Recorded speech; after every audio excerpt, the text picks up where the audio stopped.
Hello, Melissa. How are you? Hey, good. How are you today? Good. I am so excited to have you on Opportunity Knocks because even just us having this little bit of precursor of conversation, I see how enthusiastic you are and how you're bringing me on this journey, this amazing journey of food and spices. And I feel like I'm in another country. Yes, you can. Through food, you can travel whenever you want. No Yeah. passport required, Oh, I love it. I right? totally love it. Yeah, thank God for that, by the way, especially right now since we can't go very far.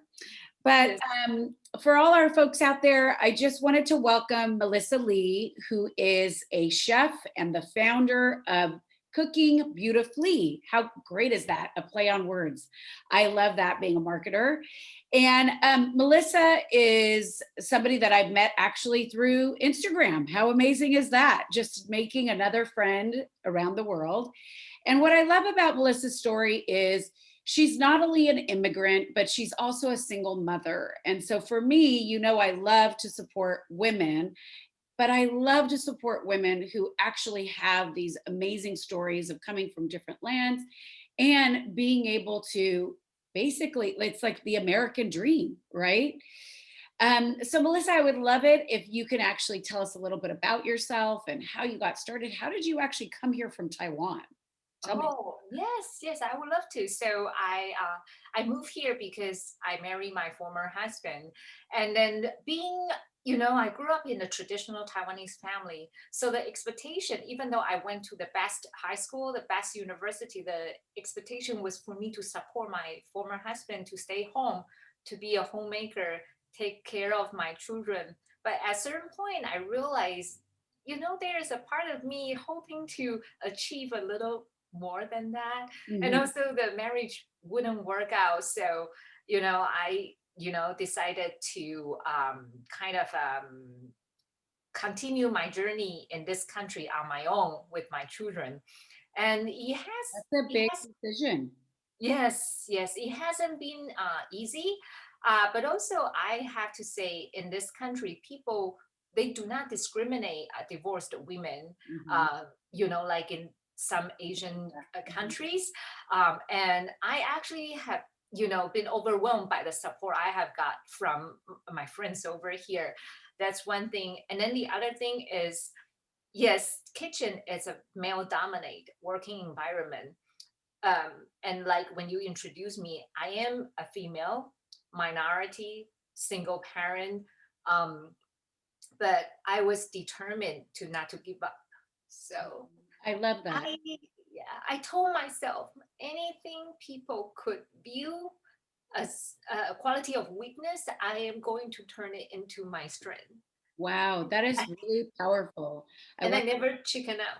Yeah, you know what? I have to say, Melissa, like I feel your heart through this call, and I want you to know that I support you 100% as if I've known you for a lifetime. And the reality is that really what it talks about is to your strength. Mhm. You have such a big heart, but also you've got such amazing strength that's coming forward. We know often Asian culture, it is about being the best. Yeah. But what you're showing us is that it's heart and strength that gives us success. That's beautiful. Yeah, I also think, yes, like being a parent to juggle between work and family could be difficult. But when I turn it into the strength, when decided to become a chef instructor, but also go back, I decided I want to leave the marriage. So I started to work and I always like to cook. So Yeah. I decided to work I went to culinary school and then started to work for Top Chef in bakery, Mhm. restaurant, and then became a chef instructor and then started my business. But how would I say I can turn my people view the quality of weakness into strength? Just take one example.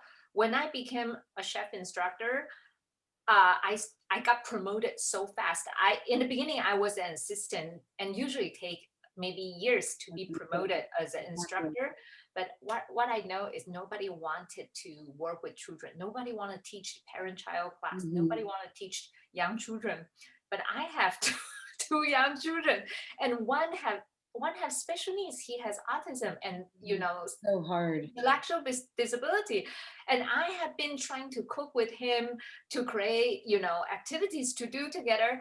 And I mean, I have patience for my own children. I have no problem, you know, cooking with any other child, you know. Exactly. So I was willing to do whatever other instructor do not want to do. You don't want to teach children, I will. You don't want to do parent-child workshop, I will host it. And you know, whenever my children are not with me, that's my prime time to work. And I almost work like there was no tomorrow when I just started. But Yeah. now, you know, it's at a different stage. So Yeah, yeah. well, it sounds like also like what you're talking about is that you were willing to be flexible Hmm. and you have extreme resilience. Yes. And the thing is that a lot of people will choose not to do those things because they think they're either above it or that's not really what they want to do.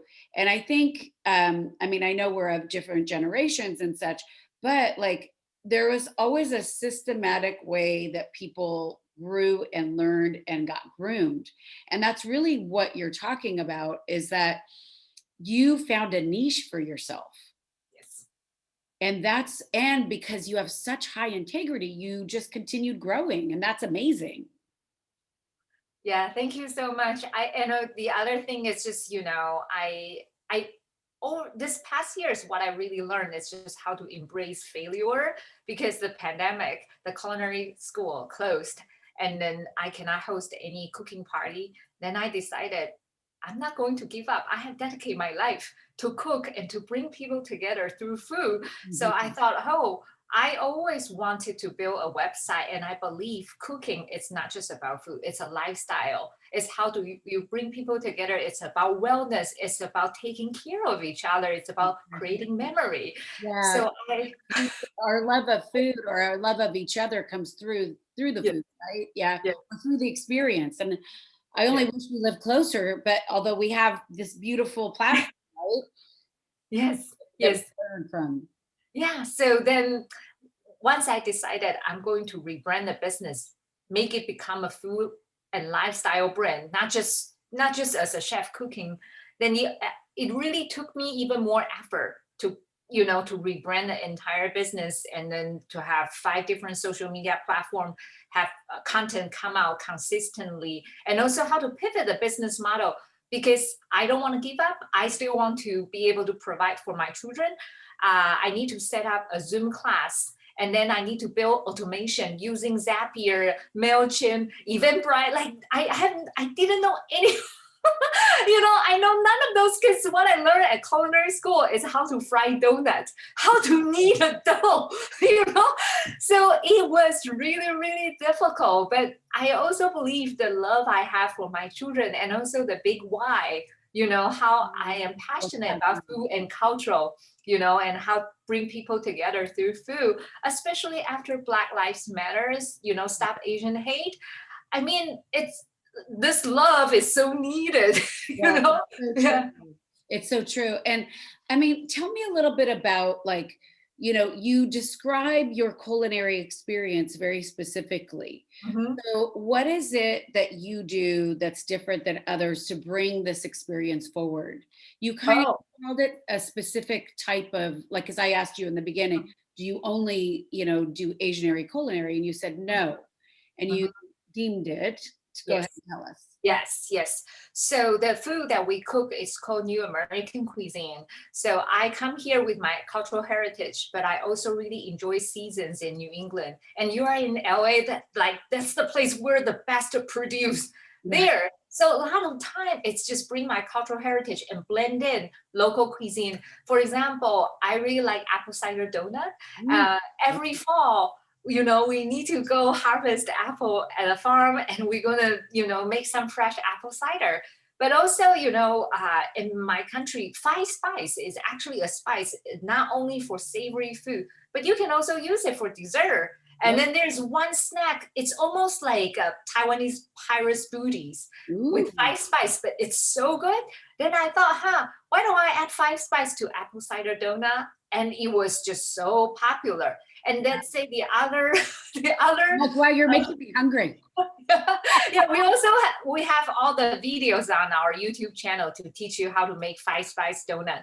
That video has been really popular. And then the other really popular dish, for example, was ramen. But then, you know, how to say, the ramen, I cut it into about 8 small feet, and then it looked like an octopus. Oh, And then we yes, and we use nori, the Japanese seaweed, exactly. to put an emoji face on the hot dog. Then you look like the octopus is smiling at you. So you know, it's like, I mean, hot dog is very American. Ramen is very Japanese. Very Japanese. And then it's a miso ramen, but we also, believe or not, we also add some mustard. We add some yellow mustard. But it really bring out a lot. You know, that dish is a pack of umami, and so far it's one of the most popular dish that people like to learn, you know, cooking with me. It's the mustard miso ramen. And you know, I mean, so how do you define the cuisine? The hot dog is very American, mustard kind of German, but also American. Ramen, miso, very Japanese. But the fact is, we are living right now in the best country, like in a country with no wall. Because you know, your children and our children, I have teach a lot of parent-child class or just children's workshop. I say, what's your favorite thing to eat? A lot of time the answer is not pasta and meatball. It really can be sushi, dumplings, scallion pancake. Absolutely. And you know, right, those children, they grew up, right? They grew up eating the international dish, and also it's not Panda Express or orange chicken. Yes. You know, they are sophisticated enough to, right? They're so sophisticated enough to say, hey, I want a tonkatsu ramen. You know, like. I think what you're really speaking to is that, you know, we use the term that America is a bit of a melting pot, right? And to use it in metaphorical terms to cooking, I mean, truly, you know, that's what you're doing. You're blending so many different cultures into one to make this amazing meal for people that they are getting to know and understand things so much deeper than just this meal, right? Just this food, right? What I have been so impressed is the student here, you know, it's not just me, I'm passionate about food and cultural. They are passionate about food and cultural. And when it comes to learn the history and culture behind a dish, they really they get fascinated and they love it. They are not just there to learn how to chiffonade or how to julienne. Let's say if we do different kind of soul food, which means soul in Korea. So we make a Korean food making banchan and you know, bulgogi. So banchan is the Korean side dishes, right? And then you have to explain why you go to a Korean family. There will be 10 small side dishes, little small plates, right? Yes. It's a gesture of hospitality, right? And why in Japan, when you enjoy sake, sometimes they put the sake in a small wooden box, the masa. They on purpose, they pour the sake overflow your sake glass. It's because the hospitality is overflowing. And when you enjoy sake using small sake glasses, you shouldn't pour for yourself. You always pour for other people, right? And they pour for you. It also means, you know, I look after you, I'm taking care of you. Yes. It's interesting because I think, you know, it became very popular to travel to Asia in the last, you know, probably before, you know, COVID happened. But I just knew so many more people traveling to Asia. I actually was blessed enough Asia Pac was my region for a while. So I traveled often to Japan and, you know, and I actually, I've been to Taiwan, by the way. But one of the few places that I've not been actually is Korea, but I have so many Korean friends. Yes. But I think it's so beautiful the way you're describing some Asian culture about their traditions and how they take care of others. Because I actually think this really speaks to values, like core values. Yes. Of like, how do you trust one? How do you build loyalty? How do we develop relations? How do we show love? I think those are really beautiful things, Melissa, that you're mentioning. Yeah, but also when you think about Asian cuisine, if we just talk about culinary, Yep. isn't it interesting because when you compare them, because now all the students they are smart enough to know the difference between, let's say, Japanese and Thai cuisine. They wouldn't walk into a sushi restaurant and say, "Hey, I want pad Thai." You know, that doesn't happen anymore. So when you think about Japanese cuisine, it's kind of a more like delicate, and then you just enjoy the intrinsic flavor, let's say from sushi, Mm, because you don't barbecue, you don't add bulgogi or totally. gochujang sauce. Yeah. It's just a little bit soy sauce because the weather is kind of cold. But Yes. when it's Thai food, it's so hot, it's so So, humid. So that's why it's very spicy and mm, sour and sweet and salty because you kind of need that to kind of have make you have that appetite, make you. you know, for yeah, for food. But also when you think about the aromatic component of Thai food, isn't it interesting? Because let's say when you have a galangao, the tom kha gai, the Yeah, coconut I love chicken them to soup, fight. Yeah. right? You have galangao, kaffir lime leaf, and lemongrass. But Mm, the interesting thing is you enjoy all the aromatic all the component. aroma. Yeah, But exactly. when you making the tom kha gai, you the galangao, kaffir lime leaf, and lemongrass, in the end you actually trash them because Exactly. you just want the broth.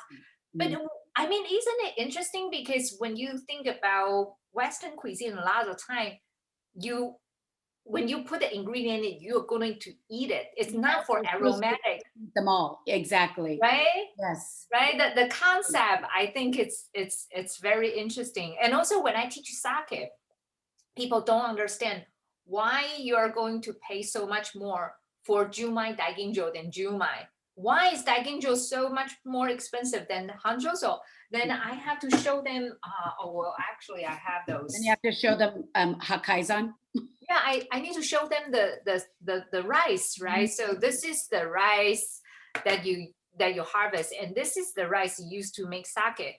The more expensive sake it is, it's because you polish more. You Mm, let's say daiginjo, you polish 50%, you use the remaining 50%. And mhm, then Jumai, you polish, you get rid of 30%, you use remaining 70%. So mm, the concept is actually not adding more, is to have more pure, is to get exactly. rid of more. Isn't it interesting? Well, But the whole thing about I love the concept around like that it's more pure. Less is more. The yes, concept of less gives you more versus we've almost turned to an overconsumption society, right? yes, And yes. so this speaks to quality, right? Mhm. Quality is so important when it is whatever the ingredients you're putting in, right? To your food. I think The here a lot of processing. time, yeah, a lot of time feel like here the culture is more like always on the chasing mode. Mhm. Okay, I'm gonna get more, and if I have more, I can grow more. But also sometimes because I've been a single mom, immigrant, and I really need to make things happen with very limited resource I have. So Mhm. sometimes my mode is not a chasing mode, but Mhm. it's to see, with the limited resource I have, how I can utilize all of them and make the best result out from it. And also for me, sometimes it's about quality, not a quantity. Yeah. Absolutely. And I think what you're also speaking to is being curious and being an observer. That it's like if you wait long enough, you're going to actually figure out perhaps what the best way to do it for yourself. Versus like a lot of other people, like they follow the path of what others formed for them. And it sounds like you've paved a path for yourself for success that really meets your needs. Yeah, I have to say I made a lot of mistake, but as I told you recently, what I really learned is just to embrace failure. And it is okay to fail, and it is okay to say, well, I am just going to plan for this and next month, and then I will figure out. I think sometimes the biggest fear for me is, well, will I fail to be the best mom, or will I fail to be the best business owner? Like feel like I'm constantly You're juggle. feeling torn between the two. Yes. Yeah, yeah. But to say that well, I need some time to figure out, and it is okay if everything is not figured out, which is okay. No, so it's beautiful what you're saying, and it's giving people permission because this is a part of entrepreneurship and a part of self reflection that many women go through but don't talk about. So that's what's gorgeous that you're just saying. I feel like the interesting thing is just the two extreme of two cultural. So as I told you, I came from a very traditional Taiwanese family. So the expectation is to be a homemaker and that's it. And then now I found myself in a cultural that women are supposed to have it all. And then you, right, Have it all, right. And then, have it all is not real, in my opinion. right, right. And then when I think about I still have a good amount of friends. They are Taiwanese housewives because that's the cultural background I have. Yeah. And I sometimes I think if we apply American standard, does it mean they really don't have anything because they don't have it all? But is have it all the only golden standard to judge? You know? I think you bring up a really good point. I think the concept of have it all, I like the idea of saying you can have it all, but not all at once. Mm-hmm. Mm-hmm. Because the reality is that we are always forced to make choices at any given point within our lives, and at what cost, right? Mm-hmm. And just because we may have friends like you or I that choose to stay home, right? Or we may have friends that choose to be working 100 plus work weeks or whatever it is, but that doesn't mean it's their choice, right? That's the choice that they made for their own lives. And perhaps we made different ones, but that doesn't mean we're any less or any more. It's about accepting without judgment, right? Wow. Yeah, that's so true. Yeah. So this is just something I'm curious, like you being a coach, how do you help entrepreneur to set up a realistic goal? I guess I think a lot of time the problem is they are not being realistic. And when you expect to have it all, you set up a unrealistic goal, then you end up with frustration forever. But if the goal is not set up properly, if it's not challenging enough, you are also not growing. I just Yeah. curious, how Well, do you is help is it people? the goal or is it about realigning with ourselves? Mm, You see? So uh-huh. it's a question because I mean, realistically, where I start with every single client is based on their values, right? And so, in Mm, which case, if we're constantly realigning with our values, our core values, then mm, we're realigning with self. And then if it's honest, then we're always, it doesn't mean that we always hit it because we don't. And we always get veered off because there's the shiny little object over there. yeah. And then we come back to self. You were just talking about this before we got on the call about your goals for the summer, right? Mhm. And what were the things that you had shared? Oh yeah, so my goal for this summer is to take a break for 2 months Yeah. in August and September because I think I need some quiet time to get ready for the busy season, but also just have some time to be reflective to see. I have been taking a roller coaster ever since the pandemic hit. I was in a survival mode. I was trying to figure out how to pivot the service, how to rebuild a new website, how to launch a YouTube channel, and then how to start a new email campaign. Launch. Think about all of those different components of the business and marketing mix without, Yeah. as you said, business background, and without, because you're a female entrepreneur, unlimited Yes. resources. Mm-hmm. So, I mean, it's like your brain's going like this, right? Yes. And Yes. moving from one thing to the next. And how beautiful is it that you're giving yourself the gift of time? Yeah, I actually need to learn that because this year I joined a club to know some female entrepreneur and we have to work on the vision board. So one of the vision I have for myself is to work on my mental health and to seek help if I need it. So the first time I reach out to a professional, so mentally if I think I need some guidance or some support, there's a source, and I found it be tremendously helpful. And I told her, I think I don't deserve to relax, or I don't deserve to have my own life until I get to the goal that I want to Yes. achieve. And we And talked then, about that, yeah, that so much of those things are culturally imposed yeah, or familial, like stories that we tell ourselves, right? And yes, that yes, perhaps, the gift is really in the gift of time to give yourself permission, right? yes, yes. And then she say, Melissa, there's no such thing that you don't deserve relax until you reach your goal. And she say, whenever you get to that direction, I want you to be very vigilant to say, Yes. that's nonsense. Then so recently, this past weekend, I went gardening with my godmother. We Oh, spent, beautiful. entire afternoon gardening and cook. I cook with her, and we just have so much great time together. But in the past, whenever the weekend my children are with my former husband, the Yes. whole day I will be crafting content. Working. Yes. I'll be working. I'll be like, the children are not with me. This is my prime time to work.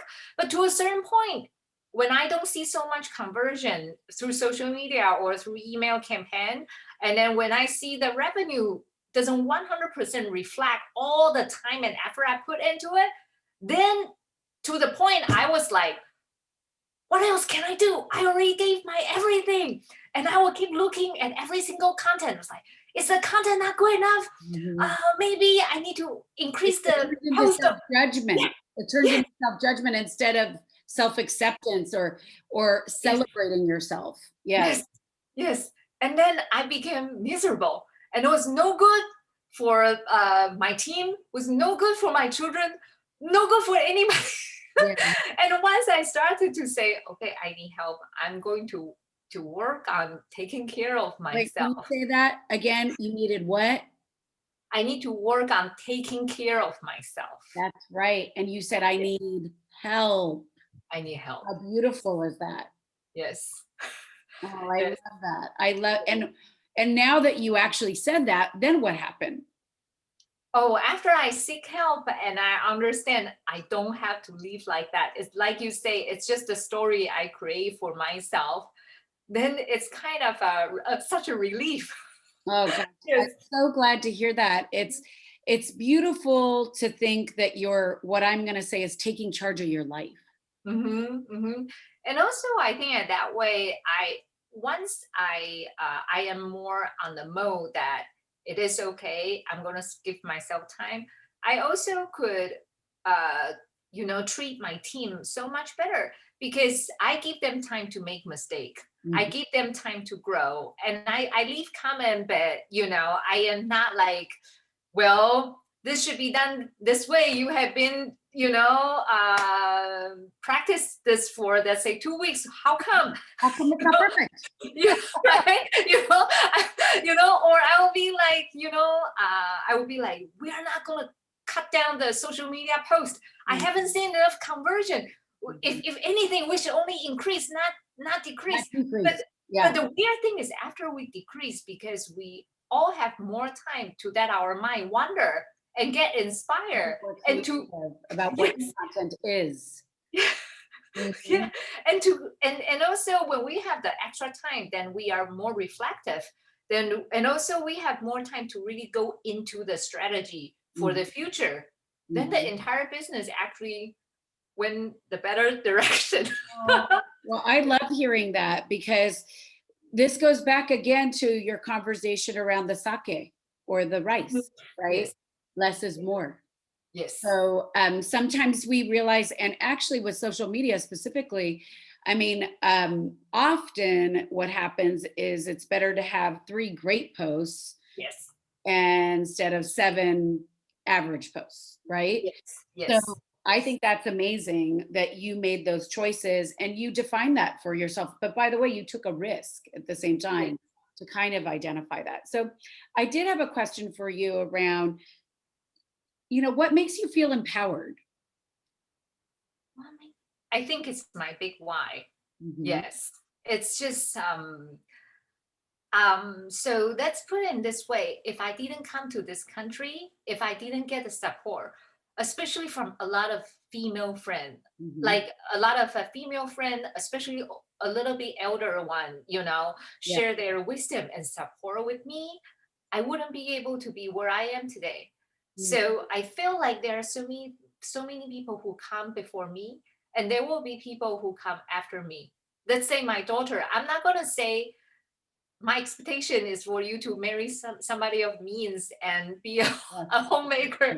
I'm going to say you can achieve so much more than right? Mhm. So I That. mean, right, just the support and the grace I have after I came to this country. And if me, as an immigrant, as a single mom, as a female chef, if I can get with no zero, seriously, zero business background, if I can get to where I am today, any other people can. Mhm. Seriously, if I can get to where I am today, anybody can. So I really want my story to be inspiring, to touch people's heart, Well, I'm apart from certain, my passion for food certain. and cultural. Yeah. Yeah, and I'm certain that this conversation alone and your story is so inspiring. Your resilience and your desire to never give up and to follow through on what you set out to do, even in the case of like the pandemic and trying to figure out how to survive as a single mother, an immigrant, you know, a chef in a time where restaurants were closing, your culinary school was closed. I mean, how amazing. Oh, thank you so much. Thank you. Thank you. I really hope to set a good example for people in my industry because, like you say, when the pandemic hit, many of my friends they lost their job and they still do not have a job. So the entire life was built on performing a craft. And when they cannot do the craft anymore, their skill set doesn't seem valuable. So I think if I can set up an example that there is a way to monetize our skill, Hmm. to share valuable content, and then to create revenue, it means all those people are not solely just depend on On their craft. performing the craft. Yeah. Yes. So, what would you say your vision is for 2021? For 2021, I really want to grow the membership, the Friends of Food. So now we started to sell a public Zoom class, and we started to have more and more people taking class and really enjoyed it, which is great. But also, I think I also launched a platform on Patreon called Friends of Food, so people they can become member and What's they pay. Patreon? Yeah, so Patreon it's a platform people can enroll as member to support a content creator. Mm, So for them, if they pay $45 per month as a member, they get unlimited that's exclusive amazing. content. Yes, they can take they can watch all the Zoom class that's recorded. That's all on YouTube through private link, but only the member of Friends of Food can have access of it. And the reason I want to grow that is then there will be a digital community of people share the same passion. Mm, And everybody can join it in their house. We cook together, we make cocktail together, and then we can talk. I think that would be really, really wonderful. yeah, I People love who, that idea. yes. What's your favorite class to cook? Like, I mean, to do with your audience. Like, is there a Mm. specific one or is it hard to pick? My favorite probably will be sushi and sake pairing. Yes, I like sushi class very much because I mean the concept is actually quite similar to taco, especially when I teach people Yeah. how to make a hand roll. The tamaki that look like an ice cream, because then you first.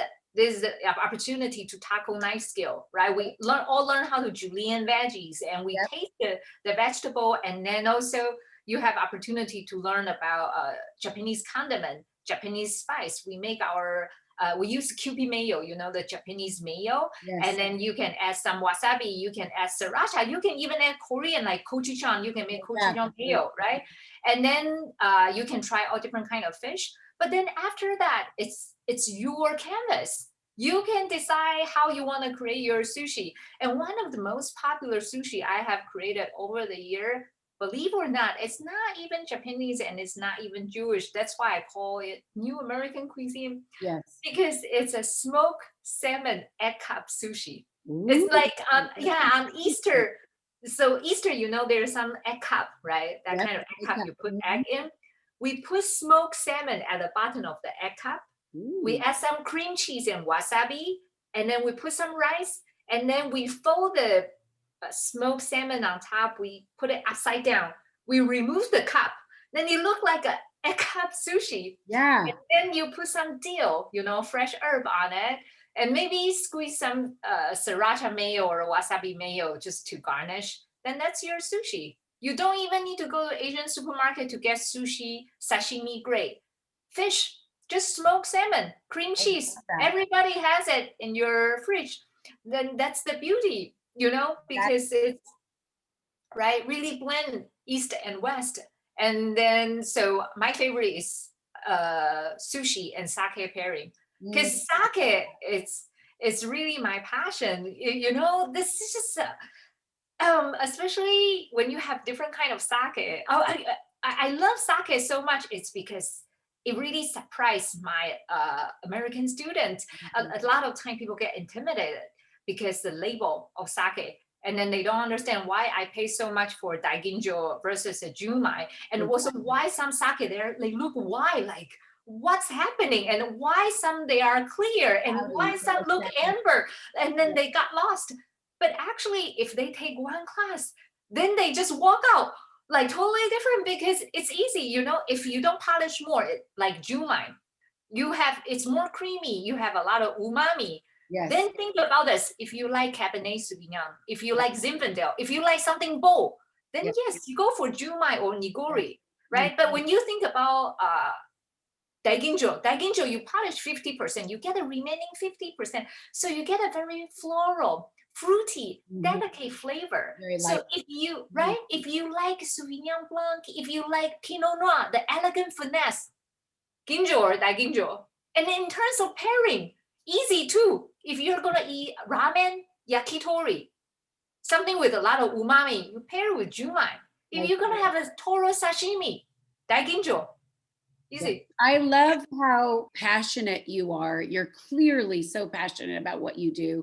And I love the way you think on your toes to just throw things out that the average person wouldn't necessarily do. And obviously you're far from average. So I am so grateful that we had this time today, and I want people to join your membership, your Friends of Food. Yes, thank you. I would love for them to know where they can find you Yes. and how they can locate you. Yes, they can just go to www.cookingbeautifulee. On my website, they can connect to Instagram, Facebook, Twitter, and Patreon. Yes. Mhm. And also YouTube channel. Yes. Yeah, so we highly recommend that you follow her on Instagram at Cooking Beautifulee. And she is such a gift and just full of heart. And I love for all of you to take her classes and for us to become more and more acutely educated by Melissa, because she's just a gem. So not like a little neck gem. What are those? The clam shells? Anyways, but thank you all for joining us today on Opportunity Knocks. As we know, this is a weekly segment where we focus on female entrepreneurs, on how to take, make, create, and evaluate opportunities. And Melissa is an amazing example of that, where she took an opportunity to come to the US and open her own business and become a chef and become beautifully connected to me and everybody else. So have a wonderful day. I feel grateful for your time. Thank you so much. Really appreciate it. Thank you. Bye-bye. Thank you. Bye. Bye.